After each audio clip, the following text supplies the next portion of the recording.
Part 1. Interview.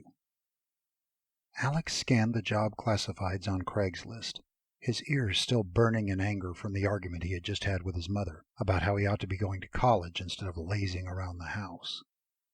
It was the second time this week they had gotten into it over his decision to take a year off, and about the fifth time since he had graduated from high school only a few short months ago. Why she couldn't understand his need for a break was beyond him. God help him when he got up the nerve to tell her that he didn't think he wanted to go to college at all.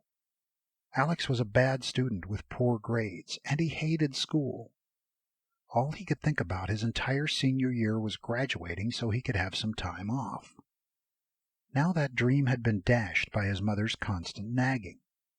He had to get away from her, and decided that getting a job and moving out was the only way he'd truly be free. The food industry was completely out of the question. Alex refused to flip burgers or deliver pizzas. While it seemed to be an okay gig for his friends, for some reason Alex thought better of himself than that, despite the fact that he had zero job experience. Retail might be all right if he could get in at Hot Topic or another trendy store. He absolutely refused to take out his piercings or change his style just for a job. It was ridiculous how corporations made you do that. Took away all of your individuality and made you a clone of the masses. The thought made Alex absolutely sick. With the crappy economy, Alex was disappointed to find that his options were slim. Plus, since he had waited so long to start looking, most of the easy retail jobs he could qualify for had already been taken by high school and college students on summer vacation. In desperation to land something, anything, Alex applied for everything he thought he might qualify for.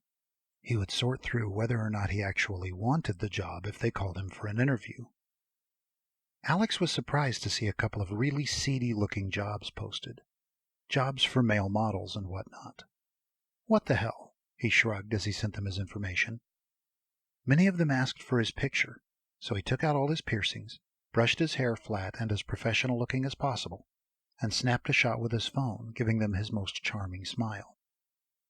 The picture came out horrible, but he supposed it didn't really matter. He wasn't particularly interested in those kinds of jobs anyway. As the next week rolled by, Alex was discouraged to find his phone not ringing off the hook with job interviews. Was it really that hard to get a job nowadays? His best friend landed a job at Pizza Hut just by walking through the door. Then again, perhaps the food industry worked differently than other industries. It wasn't until Monday, a week later, that Alex finally received a call for one of the jobs he had applied for. The woman on the end of the line didn't even reference what the job was about, and Alex was so excited to get a call back that he didn't bother to ask. Didn't care, as long as someone was willing to give him a chance. With his heart thumping rapidly against his chest, Alex jotted down the address. Before getting off the phone, the woman told him to be prepared for the interview to last all day. Alex didn't question it, his joy boiling to a head as he hung up the phone. Unable to hold back his exhilaration, Alex rushed to the kitchen to tell his mom the good news. She was standing at the sink, peeling potatoes for the hash browns she planned to make for breakfast that morning, humming a tune softly to herself. "Guess what?" Alex said, leaning over their island kitchen and wiggling his butt like a happy puppy. "What?" Her voice contrasted his with its lack of enthusiasm. "I got a job interview." "Oh? Where at?" The pitch in her voice raised in interest. Alex paused, feeling a bit stupid for not knowing. "I don't remember," he admitted sheepishly.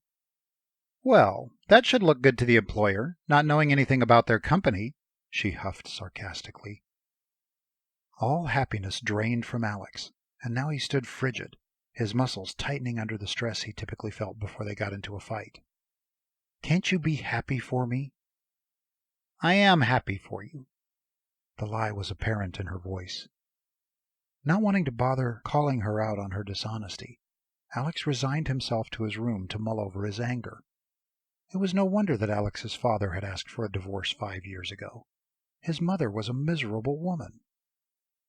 Finally, the big day came, and Alex dressed in his most professional attire, a black button-down dress shirt with tie and matching black slacks.